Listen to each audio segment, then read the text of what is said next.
Vor rund 235 Millionen Jahren begann die Ära der Dinosaurier. Ein Artensterben hatte viele Konkurrenten ausgerottet. Durch die Verschiebung der Kontinente war der Superkontinent Pangea entstanden. Über Millionen von Jahren passten sich die Dinosaurier an sämtliche Lebensräume an. Im Laufe der Zeit zerbrach Pangea in die Landmassen Gondwana im Süden und Laurasia im Norden.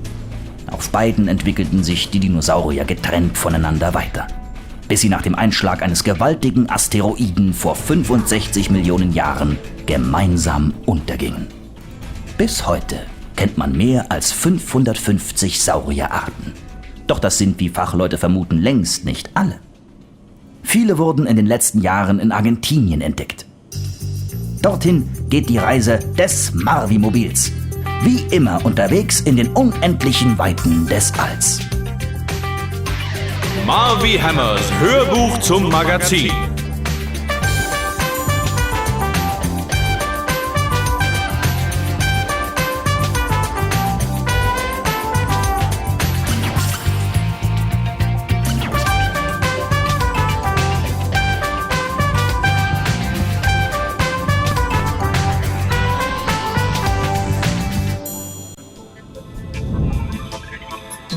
Durch das Bordfenster leuchtet der blaue Planet. Ein rundum harmonisches Bild. Harmonie herrscht auch unter der Bordbesatzung. Na, los, mach dich glatt. Alles Mögliche wird erfunden. Schön klein und elektronisch. Handys, iPods, MP3-Player. Bloß mit diesen riesigen Stadtplänen muss man sich immer noch herumschlagen. Faltpatent und eingeklemmt. Oh Mist. Ich habe die Koordinaten längst eingegeben. Südamerika, Argentinien, Villa El Jocón, Museo Ernesto Bachmann. Positiv. Und was wollen wir in Südamerika, Argentinien, Villa El Jocón, Museo Ernesto Bachmann?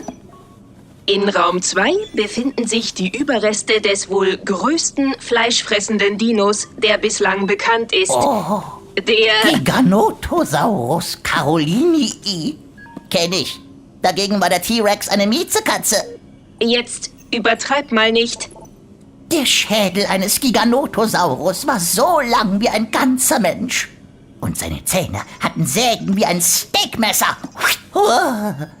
Wenn der auf einen T-Rex traf. Meinen Aufzeichnungen zufolge können sich die beiden niemals begegnet sein. Der Giganotosaurus lebte in den Urwäldern des heutigen Argentinien und der Tyrannosaurus Rex... Hexenschuss und Echsenkuss. Sei doch nicht so kleinlich. Das ist kein bisschen bewiesen. Ha! Wart's ab. Ich habe heute nämlich einen echten Experten in der Leitung. Einen Dino-Doktor. Dr. Bernd Herkner. Vom berühmten Senckenberg Naturmuseum in Frankfurt. Den frage ich jetzt mal. Gute Idee. Wollen wir wetten? Wer verliert, macht morgen Frühstück. Los, schlag ein. Aua, meine Schaltkreise. Voll auf den Deckel. Tut mir leid. Wohin denn sonst, wenn man... Senckenberg Museum, Herkner? Gut, dass Sie dran sind, Doktor. Sie sind doch ein Dino-Experte, oder? Ja, ich denke schon. Sehr gut. Wir sind hier gerade bei der 16.000 Euro Frage und meine Kandidatin... Kleiner Scherz. Also, gehe ich recht in der Annahme, dass sich der T-Rex und der Giganotosaurus mal so richtig gewämst haben? Geht es um eine Wette? Positiv. Oh, dann tut es mir leid, Marvi. Spuren und Fossilien des Tyrannosaurus wurden in Asien und Nordamerika entdeckt, auf dem damaligen Kontinent Laurasia. Der Giganotosaurus lebte wohl einige tausend Kilometer weiter südlich, in Gondwana. Aha. Und das weiß man so genau? Nun, es gibt immer wieder neue Funde und Erkenntnisse bei uns Paläontologen. Palento, was? Knochenforscher. Aber es gibt da noch etwas. Der Giganotosaurus war vermutlich vor etwa 100 Millionen Jahren auf der Jagd und der T-Rex vor ca. 70 Millionen Jahren. So, na dann. Die Blütezeit der Dinosaurier betrug schließlich ungefähr 135 Millionen Jahre. So lange waren sie die beherrschenden Landlebewesen. Und in Argentinien, da gibt es interessante Funde? Auf Auf jeden Fall. In den argentinischen Museen gibt es nicht nur die Überreste vom größten fleischfressenden Saurier, sondern auch von dem ältesten. Sie werden 2010 eine tolle Ausstellung über die größten argentinischen Dinosaurier haben im Senckenberg-Museum. Genau wie in diesem Jahr in einer Ausstellungshalle in Rosenheim. Danke, Alvina. Aber wenn ihr den Kollegen in Argentinien schon vorher über die Schulter sehen wollt, dann seid ihr auf dem richtigen Weg. Das hören wir gerne. Also vielen Dank. Und, Entschuldigung, ich muss mal an den anderen Apparat. Oder Alvina, kannst du mal eben? Sehr gerne. Hier ist das Marvi-Mobil. Alvina auf der 2. Hier ist Luis Osvaldo vom Museo in Chocón. Ich bin hier der Manager. Wir haben da ein Problem, Senor Hammer. Ein Problem? Entschuldigen Sie, Dr. Hergner. Bis bald. Ja, und grüßen Sie die Kollegen. Na klar. Senor Osvaldo, worum geht's denn? Um einen gewissen Herrn Roberto. Einen Ihrer World Reporter, wissen Sie. Er hält sich einfach nicht an die Besucherordnung. Macht ständige Faxen. Roberto? Nie gehört. Oder doch? Oh je, ich ahne Furchtbares. Ich kümmere mich drum, Senor Osvaldo. Schon auf dem Weg.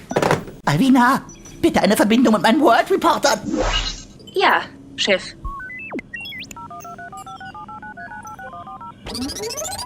Daisy? Hallo? Kannst du dich bitte mal melden? Was ist eigentlich los bei euch? Hi, Marvy. We're in the National History Museum. I'm recording the sound. Ming is taking notes on his clipboard. And Roberto is taking some pics. Aha. Dann benehmt ihr euch also anständig? Sehr gut. Geräusche aufnehmen, Notizen machen, Bilder schießen? Yes, Marvy. We're at the dinosaur exhibition. Oh, look at these dinosaurs! Wow, they're brilliant! Just look at them all! Wow, ooh, it's fantastic! Oh, I told you, Roberto, don't touch anything. Huh? Oh, no way! Wow. We have to go into the next room.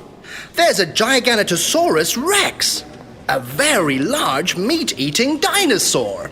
A Giganotosaurus? That I've got to see! Hey!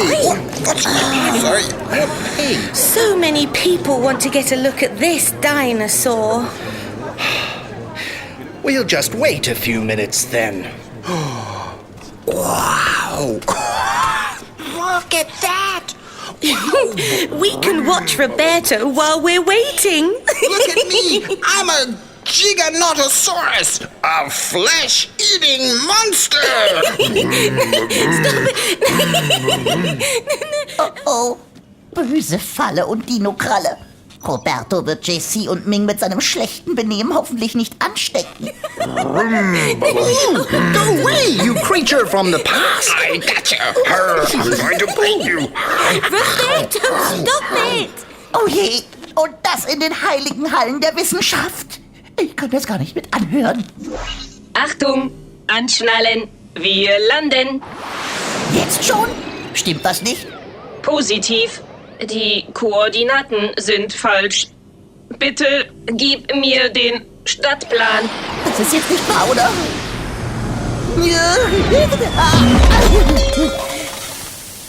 Na super. Du hast deinen Führerschein auf dem Planeten Venus gemacht, gib's zu. Gib mir 5 Minuten. Zeit für mein Marvy Hammers Saurier-Quiz. Dinosaurier? Allein das Wort jagt mir schon einen Schauer über den Rücken.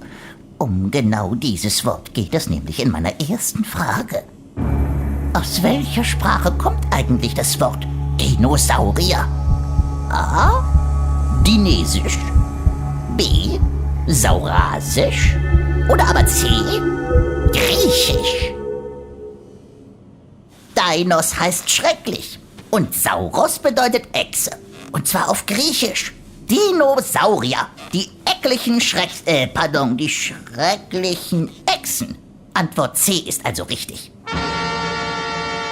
Sir Richard Owen, ein britischer Forscher, prägte 1841 diesen Begriff. Ja, und weiter geht's. Hin und wieder werden ja Fossilien, also Versteinerungen von Dino-Knochen gefunden.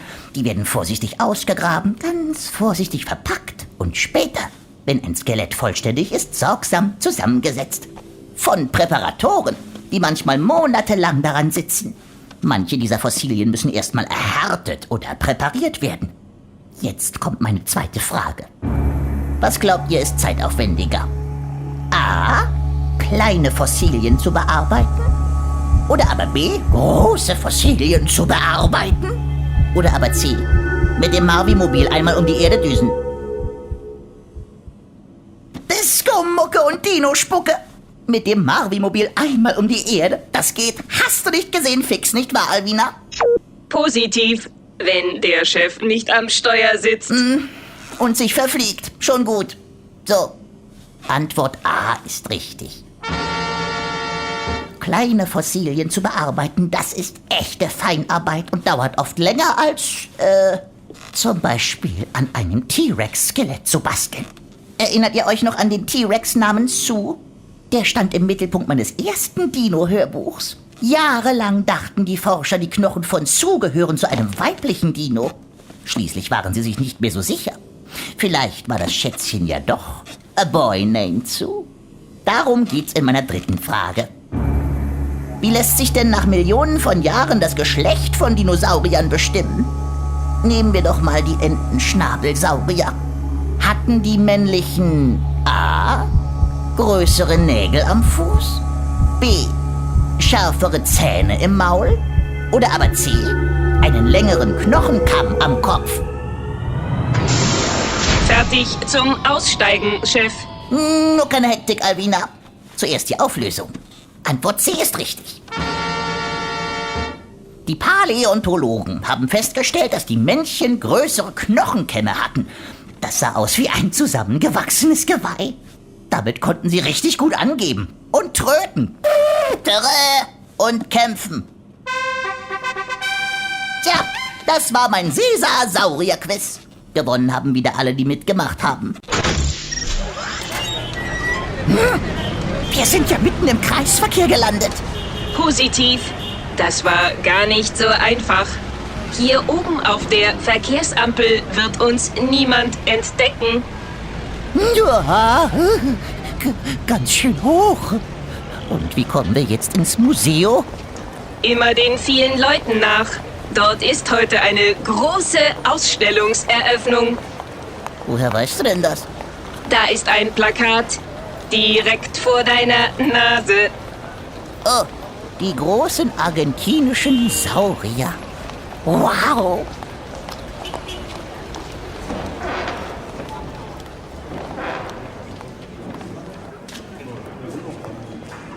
Da geht es aber nicht zum Giganotosaurus. Ruhe da im Rucksack. Das Buffet ist auch nicht ohne. Riecht eindeutig nach Manchego-Bällchen mit Avocado-Zitrone-Dip. Giganotisch. Wo viele Menschen sind, wird man leichter entdeckt. Deshalb nehme ich die Abkürzung durch den Flur. Huch, hier stehen ja ausgestopfte Tiere hinter Glas. Das nennt man Diorama. Aha, Diorama, klar. Mhm. Der Hintergrund ist gemalt und die Tiere... Rata parlante! Nichts wie weg! Los Fosfos Argentinos! Maradona mia! Rata parlante, parlante, rata, mierda!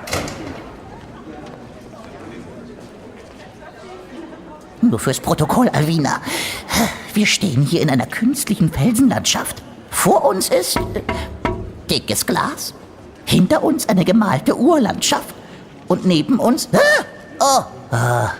ein winziger Dino. Was steht hier? Lagosuchus. Alter über 230 Millionen Jahre. Lief auf seinen langen und dünnen Hinterbeinen. Spitzname Hasenkrokodil. Ständig auf der Flucht vor den größeren Tieren. Das gefällt mir. Sehr wesensverwandt mit Marvi Hammer. Na fein, Oh na je. guck. Mir scheint, jetzt beginnt die Dioramenhandlung. Hey, Blechbüchse?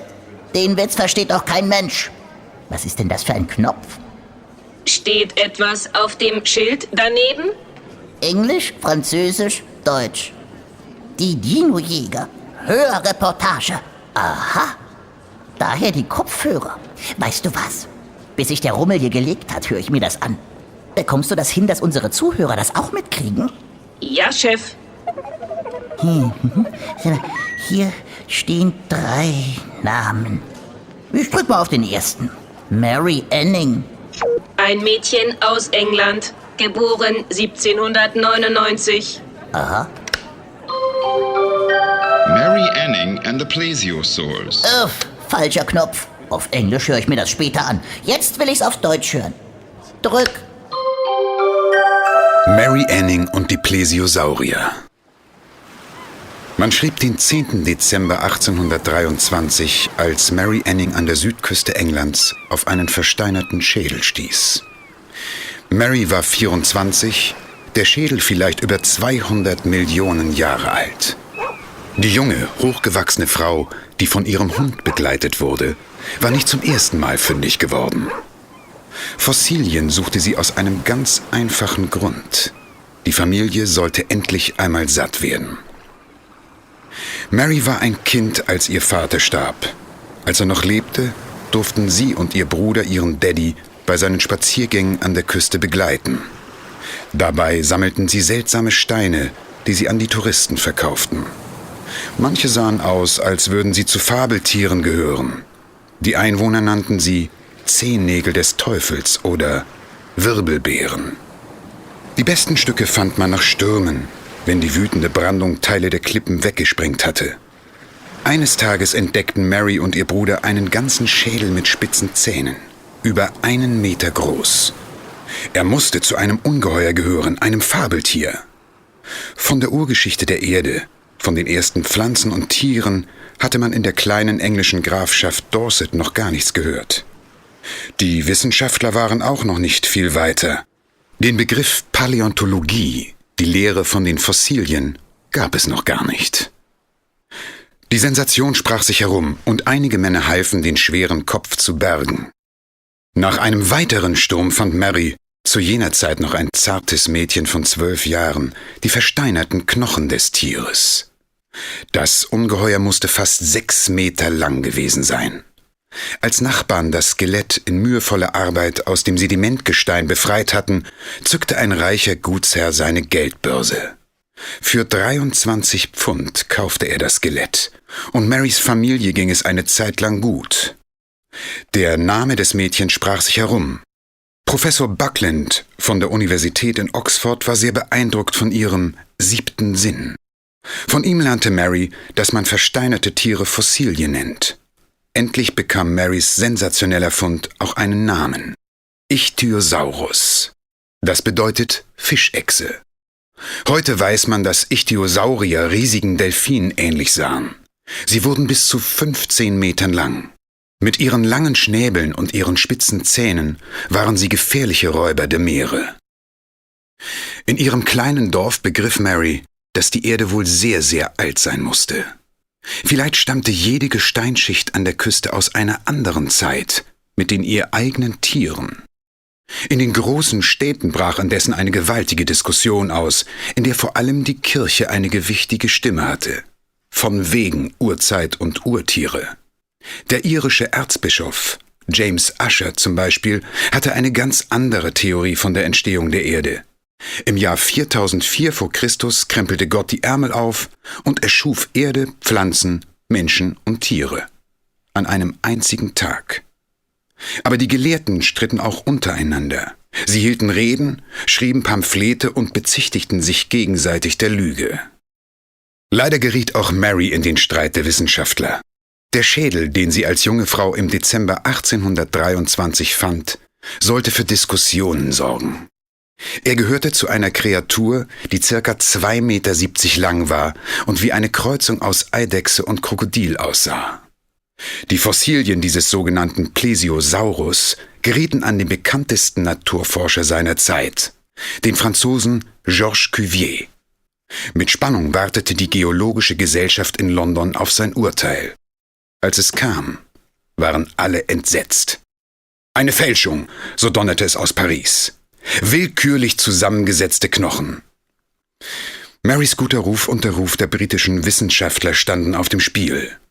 Da ergriff einer der Forscher Partei für sie und hielt eine überzeugende Rede. Auch Cuvier sah später ein, dass er sich geirrt hatte. Mary setzte ihre Spaziergänge an der Küste fort. Leider starb sie schon im Alter von 47 Jahren. Den Teil der englischen Küste, der so reich an Entdeckung ist, nennt man heute Jurassic Coast. Da sollten wir mal hinfliegen. Da finden wir bestimmt auch was.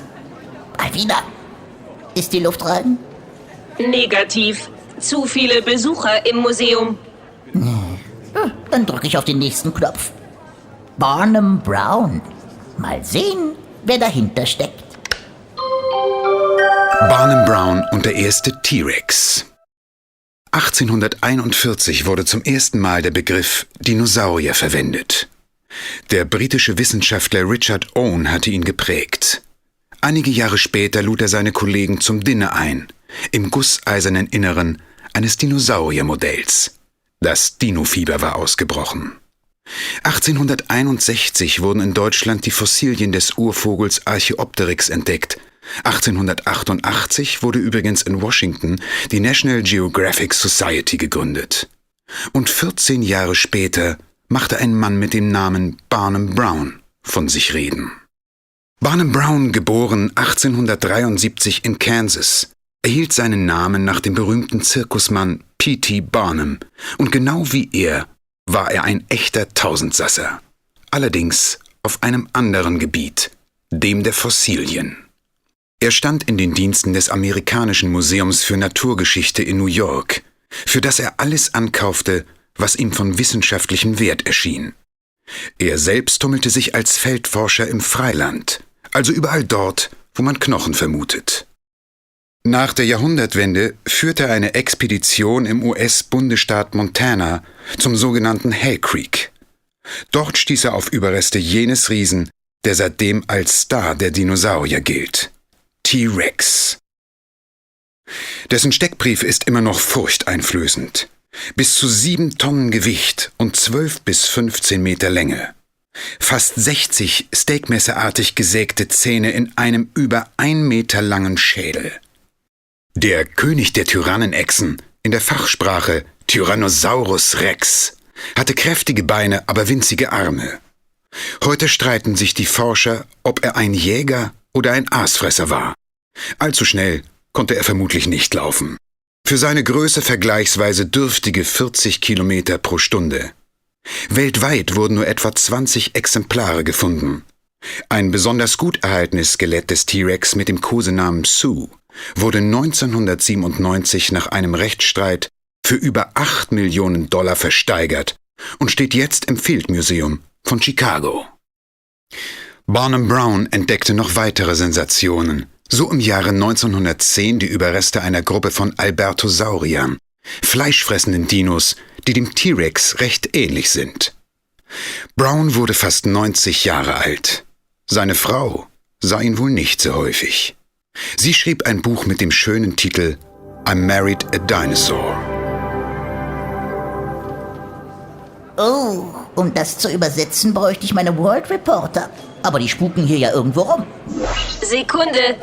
I married a dinosaur bedeutet wortwörtlich: Ich heiratete einen Dinosaurier.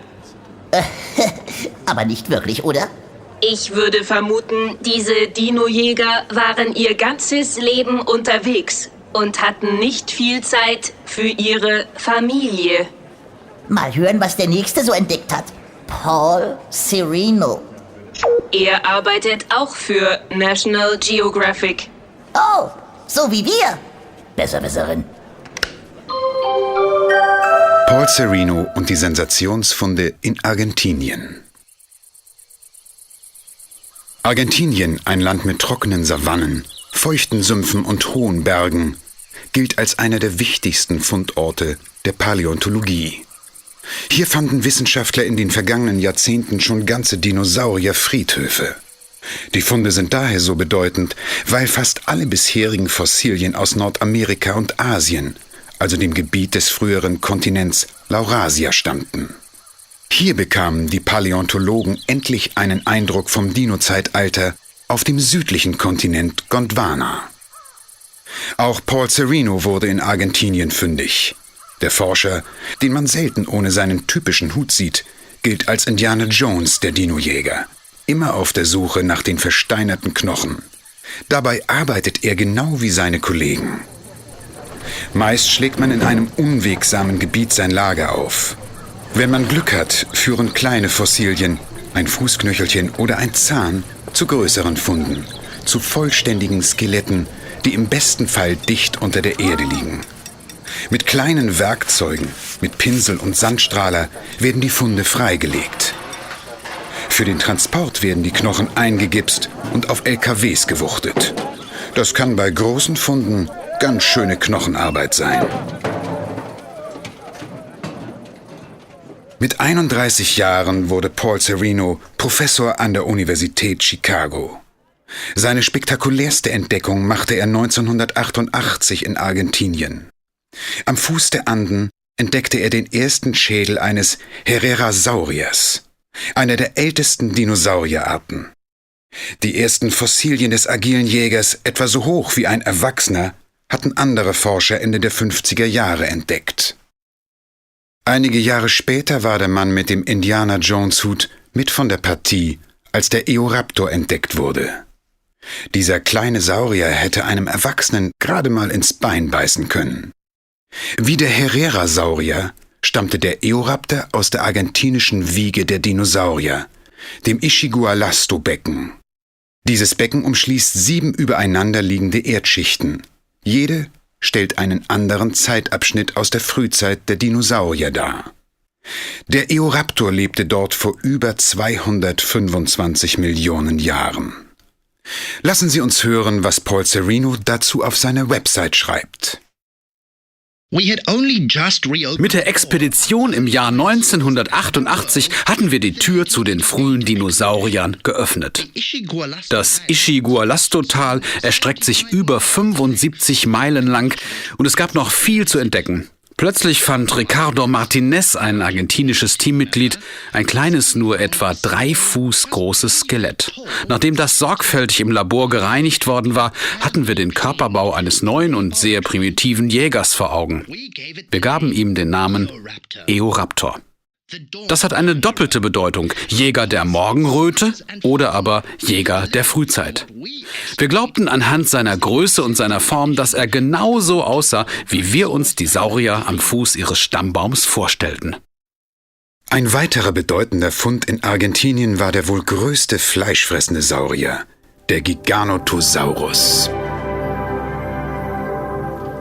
Der Giganotosaurus. Senor Hammer, wo stecken Sie denn? Hier, Senor Osvaldo, im Diadrama. Diorama. Direkt neben dem Hasenkrokodil. Wie bitte? Hatten Sie Schwierigkeiten? Nein, nur das Personal war etwas übermotiviert.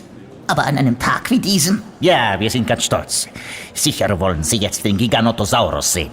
Sehr gern. Na, Sie... No, auch nicht schon wieder. Senor Hammer, ich habe nichts als Schwierigkeiten mit Ihren Freunden. Ich muss sofort in die Kreide. In die was? Vermutlich in den Saal, wo die Dinos aus der Kreidezeit ausgestellt sind. Ich glaube, ich muss dort Schlimmes verhindern. Schließlich bin ich hier der Manager. Schon gut. Ich werde auch mein Bestes geben. Alvina, bekommst du eine Verbindung zu JC? Verbindung steht. Just a second. Was ist denn nur los mit euch? So funny at the moment. Das ist ein Museum und nicht Jurassic Park 4. Der Museumsmanager, Senor Osvaldo, ist entsetzt. Wenn ich Pech habe, bekomme ich das Skelett des Giganotosaurus nie zu Gesicht. Oh, we're so sorry. How can we make it up to you, Marvy? Da gibt's nur eins. Eine tolle World Reporter Show. And that's just what you'll get.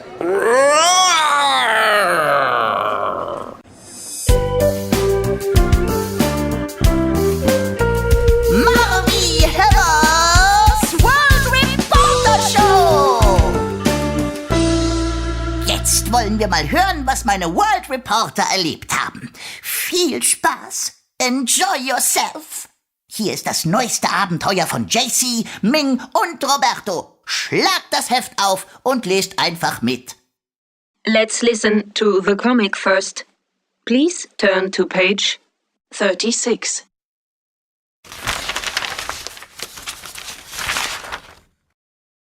The World Reporters in the Dinosaur Museum.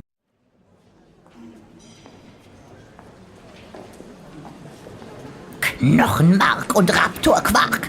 Jetzt gehen meine World Reporter wirklich in diesen Museosaal. Dear visitors, please take a look at this amazing fossil from the early Cretaceous period. Wow! Dinosaurs from Argentina! How exciting!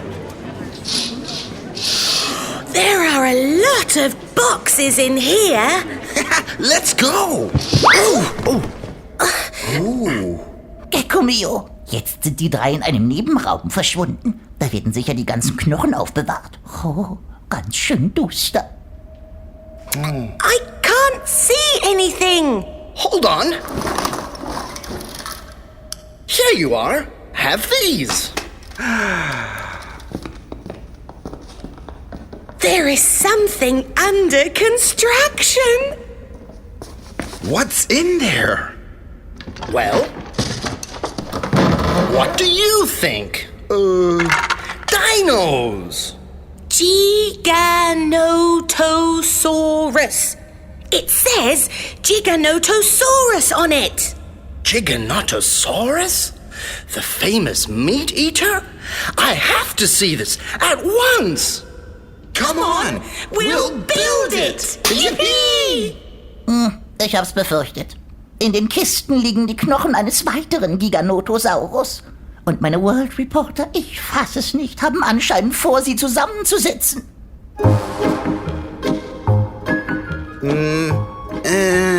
Huh? Here are the instructions. Okay, this is how we do it.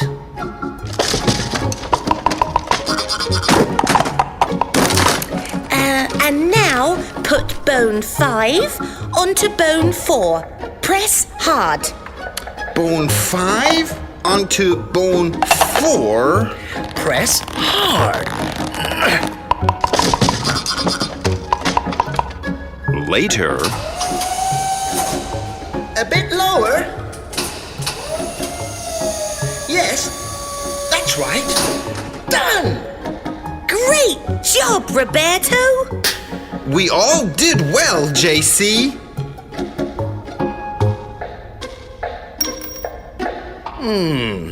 What do you think that is? Don't forget to use safety bolt number 23 to secure the end of the tail. Watch out! Hurry up, Roberto!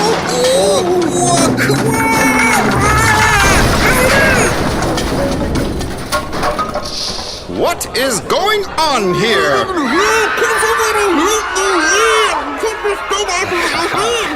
Giganotosaurus was one of the biggest predators of its time.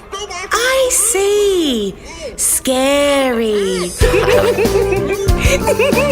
Diorama und Dinodrama. Hoffentlich hat keiner was mitbekommen. Sonst können wir uns nie wieder in seinem Museum blicken lassen. Jetzt könnt ihr zurückblättern und euch den großartigen Schnappschuss anschauen. Look at this great snapshot. Now turn to page 3.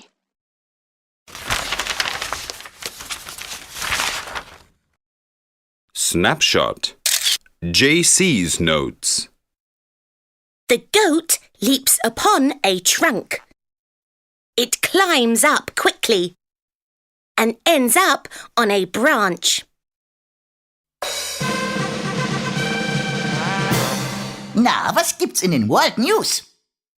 Please turn to page 6.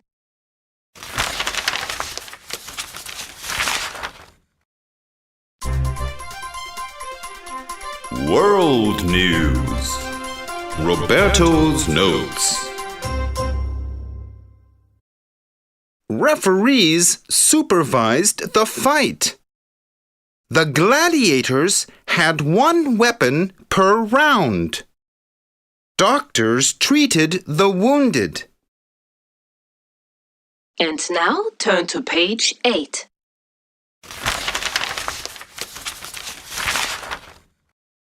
Wild family ties. And jump! JC's notes. An orca swims to another group.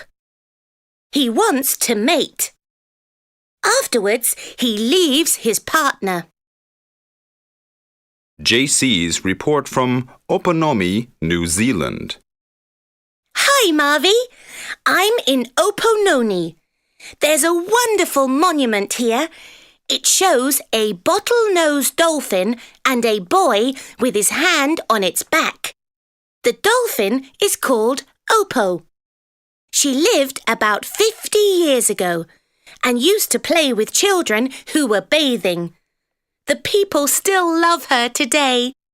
She did tricks with a ball. They could stroke her, and little ones could ride on her back. Bye!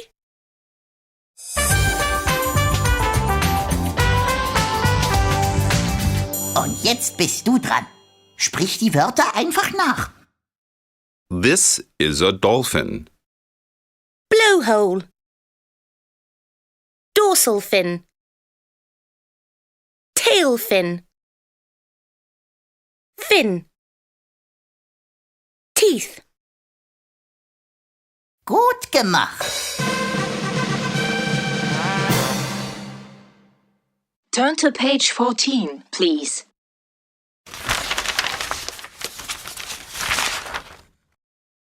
Amazing animals.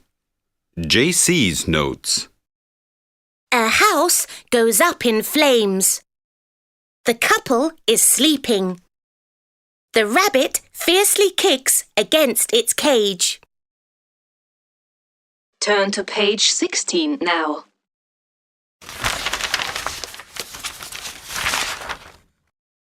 Oil. Curse or blessing. Ooh! Stop the oil gushing! Photo caption. What is this brown liquid? Chocolate? Coffee? Oil? Ming's notes. Your father drives to a petrol station. He takes the petrol nozzle. But no petrol comes out. Und jetzt bist du wieder an der Reihe. Sprich die Wörter einfach nach. All these things are made from oil.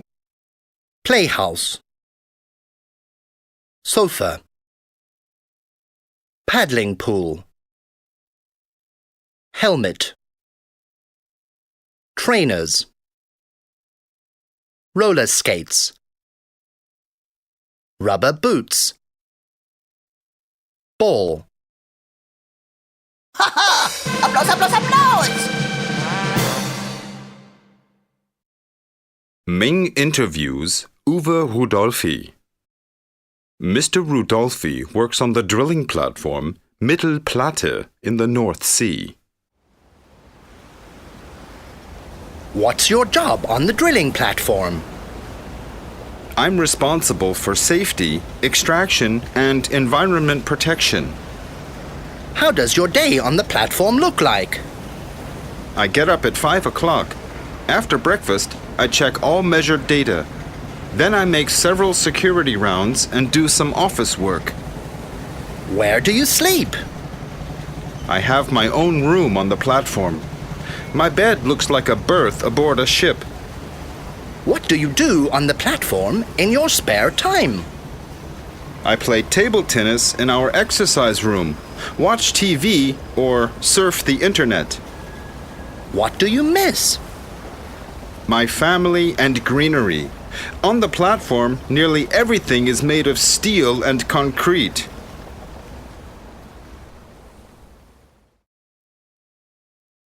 Photo caption. What are these men driving? A car? A bus? A truck? Please turn to page 22 now.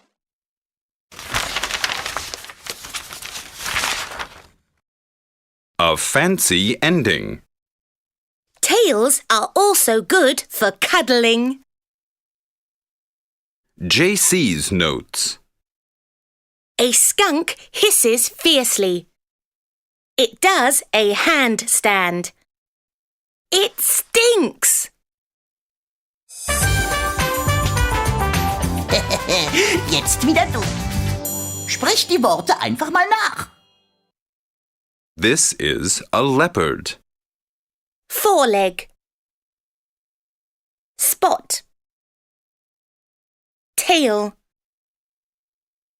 Fur. Hind leg.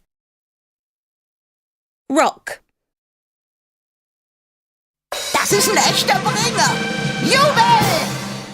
Ich hab die allertollsten Leser. Ole, ole. Die schreiben mir, was sie alles erlebt haben. Let's hear what this reader is reporting.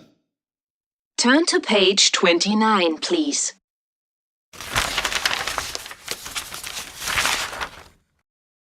Reader's Report. Friedrich Strube, 11, Winterberg. Dear Marvy, every second year we travel to Hungary. It is beautiful there. In the summer, it can get very hot. In Lake Balaton, you can go swimming and diving. In Budapest, the capital of Hungary, you can see very old sights. It is very cool there. Yours, Friedrich. And now turn to page 30.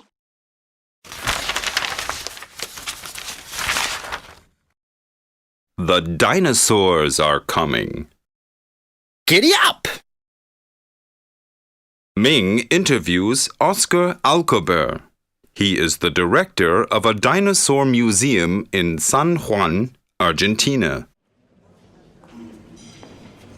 You have a dino factory, is that right? Yes, it's really a museum where we reconstruct dinosaurs for exhibitions. How do you build a dinosaur? First, you have to find the bones, of course. We find many of them in Valle de la Luna. It's a fantastic place for paleontologists. And then? We separate the bones from the rock. Then we make a mold, a copy of each bone.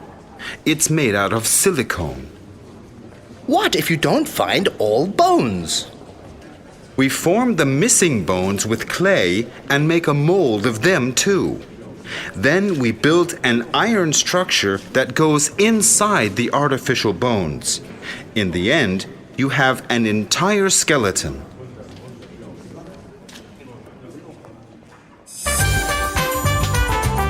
Und nochmal, du. Die Wörter einfach nachsprechen. Ihr erinnert euch. This is a predator. Lamp. Hammer. Drawing. Brush. Preparator. Forceps. Superglue. Wow. Gut gemacht. Ming's notes. His people bring rocks to the museum. A preparator uncovers the bones. Then he makes a plastic mold. Turn to page 38, please.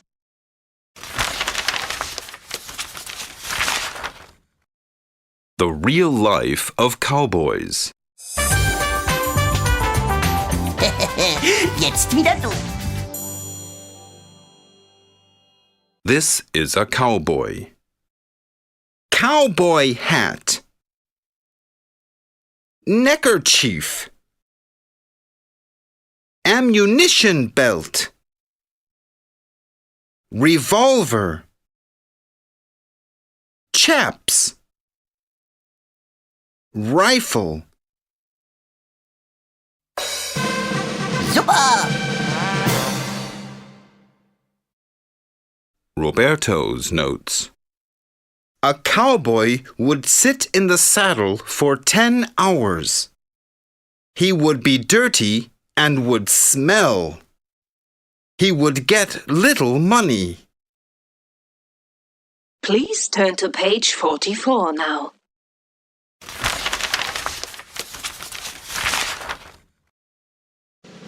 Fun stuff. Fun Stuff! Ach, da freue ich mich schon die ganze Zeit drauf. Fanfare!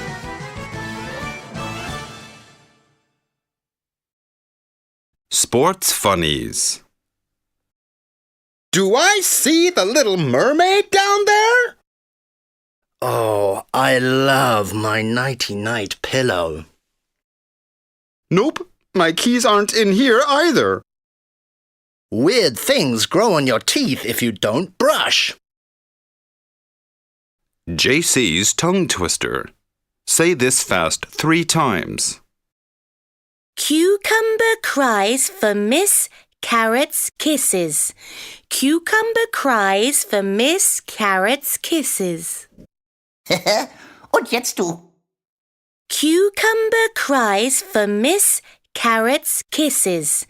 Cucumber cries for Miss Carrot's kisses. Cucumber cries for Miss Carrot's kisses. Cucumber cries for Miss Carrot's kisses. Cucumber cries for Miss Carrot's kisses. Cucumber cries for Miss Carrot's kisses. Cucumber cries for Miss Carrot's kisses. Cucumber cries for Miss Carrot's kisses. Cucumber cries for Miss Carrot's kisses. Cucumber cries for Miss Carrot's kisses. Cucumber cries for Miss Carrot's kisses. Haha! Applaus, Applaus, Applaus! Und nochmal, du. Die Wörter einfach nachsprechen. Ihr erinnert euch. What in the world? Galaxy. Astronaut. Moon. Space shuttle. Comet. Saturn. Mars rover.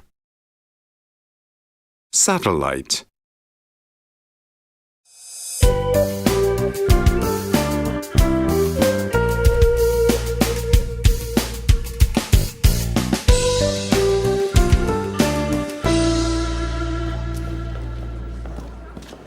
Einige hatten Stachelreihen wie die Heckflossen eines alten Autos. Andere 2 Hörner am gepanzerten Schädel. Manche besaßen tödlich scharfe, sichelförmige Zähne. Manche einen helmförmigen Schädel wie ein Rambock. Die kleinsten wirkten wie fleischfressende Spatzen. Die größten hätten locker über ein mehrgeschossiges Haus geschaut. Bewundernd stehen wir im Museum unter ihren Skeletten und gruseln uns, wenn sie auf der Kinoleinwand brüllen. Sie! Wir lieben sie! Die Dinosaurier! Und jetzt, wo ist jetzt der... Huch! In diesem Raum sieht's ja aus wie bei einer Expedition. Sie! Hier sieht man die Überreste des Giganotosaurus carolinii. Eine wissenschaftliche Sensation. Aber der steht ja gar nicht. Ich dachte, der prangt hier auf seinen gewaltigen Hinterbeinen und reckt die kleinen Vorderbeinchen. Dann müssen wir in einen anderen Raum. Dort steht die Nachbildung eines großen, fleischfressenden Dinos, der in der Nähe von El Chochon gefunden wurde. Der da hinten? Alvina, mach mal ein Foto. Wie denn durch den Rucksack? Wow! Ist der das? Mit den riesigen Zähnen? Der ist aber... Oh, Hammer! Was ist denn das für einer? Da muss ich nachschauen. Einen Moment. Senor Osvaldo, machen Sie sich keine Mühe. Ich behaupte, das ist ein T-Rex. Womit bewiesen wäre, dass sich der Tyrannosaurus und der Giganotosaurus doch begegnet sind. Hier, im Ernesto Bachmann Museum. Der eine liegt, der andere steht. Alvina, du machst morgen das Frühstück. Fossilien-Lunch und Dino-Brunch, das ist total unwissenschaftlich. Diese beiden Saurier sind sich niemals begegnet. Dazwischen liegen... 2 Türen! Nur 2 Türen! Senor Osvaldo, sagen Sie doch auch mal etwas. Ich weiß im Moment nicht so richtig, worum es geht. Eine Wette? Das kann dauern. Ich werde berichten, wer das Frühstück gemacht hat. Das war's für heute. Wir hören uns wieder, weil die Welt sich dreht. Hossa!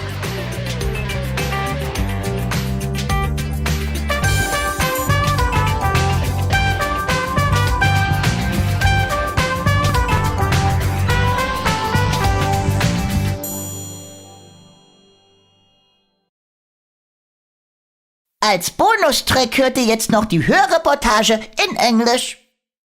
Report: Dinosaur Hunters. Mary Anning and the Plesiosaurs. The date was December 10th, 1823, when Mary Anning, accompanied by her dog, stumbled across the fossilized skull on the southern coast of England. Mary was 24 years old, the skull perhaps over 200 million years old. This wasn't the first successful find by the tall young woman. She was looking for fossils for a very simple reason. Her family needed to eat. She was a child when her father died. When he was still alive, Mary and her brother would accompany him on walks along the coast. They collected strange stones called curiosities, which they sold to tourists. Some looked as if they belonged to mythical creatures. Locals called them devil's toenails or snake stones. They usually found the best pieces after storms, when the furious surf tore the ancient earth away from the cliffs. One day, Mary and her brother discovered an entire skull with pointed teeth, over a meter long. It had to be part of a monster, a mythical creature. No one in the little English town of Dorset had ever heard about prehistoric Earth, about the first plants and animals. Scientists weren't much further either. The field of paleontology, the science of studying fossils, didn't exist yet. News of the sensation got around, and some men helped dig up the heavy head.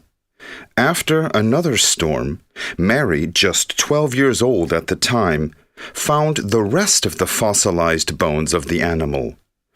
The monster must have been almost 6 meters long. After much arduous work, the skeleton was finally freed from the sedimentary rock. A rich squire stood waiting and pulled out his purse. He bought the skeleton for 23 pounds, and Mary's family lived well for a while. The name of the girl also got around. Professor Buckland from Oxford University was very impressed by her 7th sense. Mary learned that these ancient animal bones were called fossils. Mary's sensational find finally got a name, Ichthyosaurus, which means fish lizard. Today we know that Ichthyosaurus looked like giant dolphins. They grew up to 15 meters long. Their long beaks and pointed teeth made them dangerous ocean predators. From her little village near the sea, Mary began to understand that the earth had to be very, very old. It was possible that every layer of rock along the coast documented a different span of time, each with its own animals. In the meantime, violent discussions were breaking out in the larger towns and cities, especially areas where the church had a lot of influence. Prehistoric time and animals, poppycock. The Irish Archbishop James Ussher, for example, had a completely different theory of how life on Earth began. One day in October, in the year 4004 BC, God rolled up his sleeves and created the earth, plants, people, and animals, all in a single day. And even though they didn't agree with the Archbishop, Scholars didn't agree with each other either. They gave speeches, wrote articles, and accused each other of lying. Unfortunately, Mary was also drawn into the scientists' quarrel. The skull she found as a young woman in December 1823 was the source of the controversy. It was part of a creature that was approximately 2.7 meters long and looked like a cross between a lizard and a crocodile. The fossil of the Plesiosaurus came to the attention of the most well-known natural scientist of his time, Frenchman Georges Cuvier. The Geological Society in London waited impatiently for his verdict. When it came, everyone was horrified. A fake was the earth-shattering news from Paris. Random bones combined to form a fossil, he said.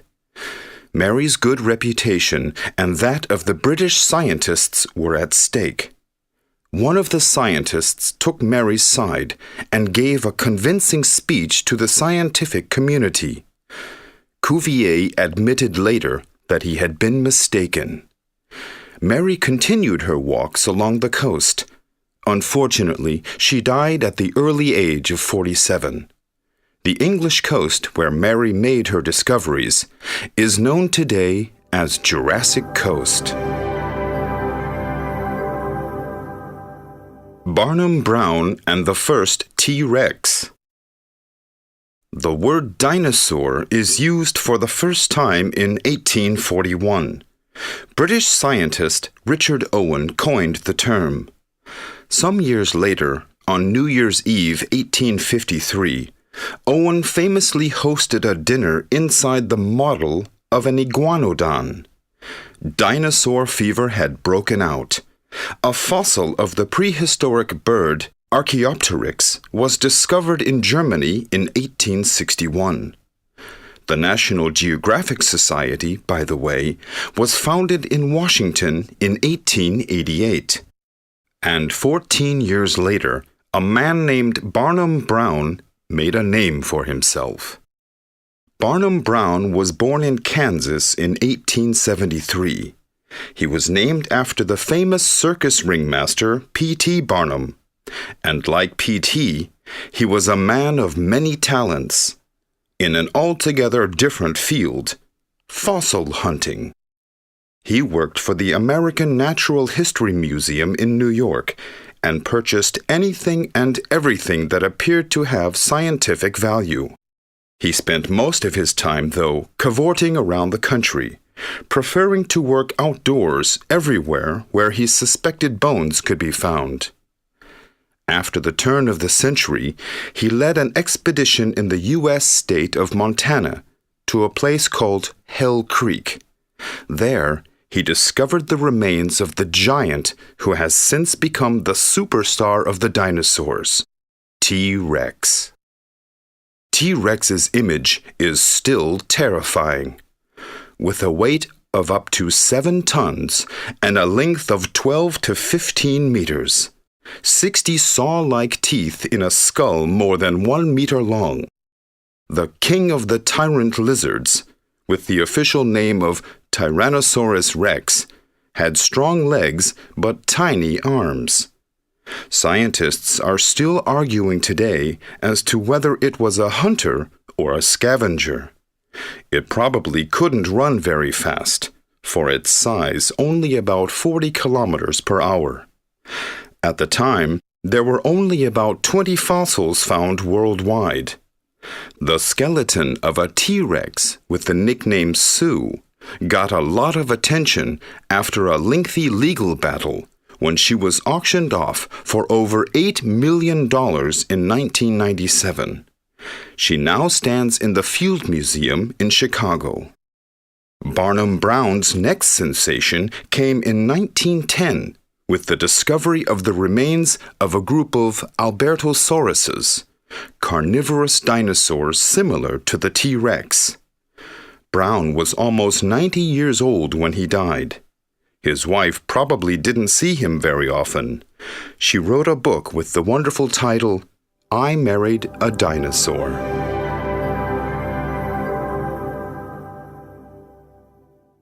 Paul Sereno and the sensational find in Argentina.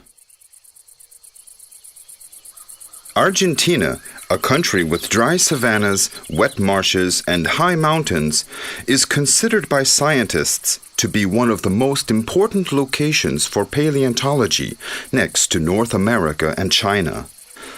Over the last few decades, scientists have found entire dinosaur cemeteries.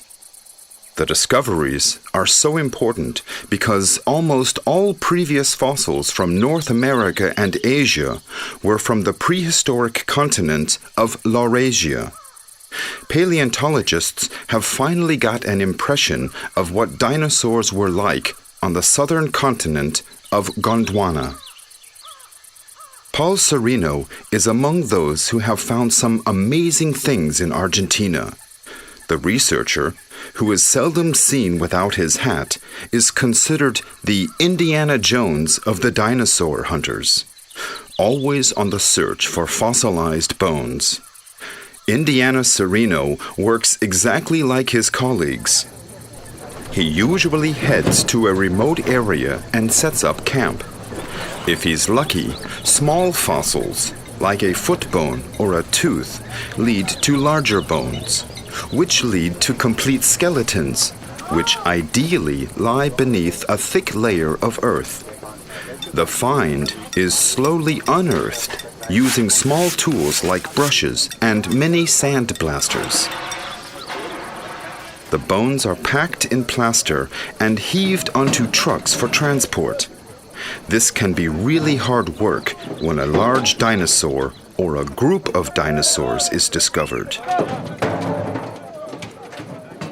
At the young age of 31, Paul Sereno became a professor at the University of Chicago. He made his most spectacular discovery in Argentina in 1988 at the base of the Andes.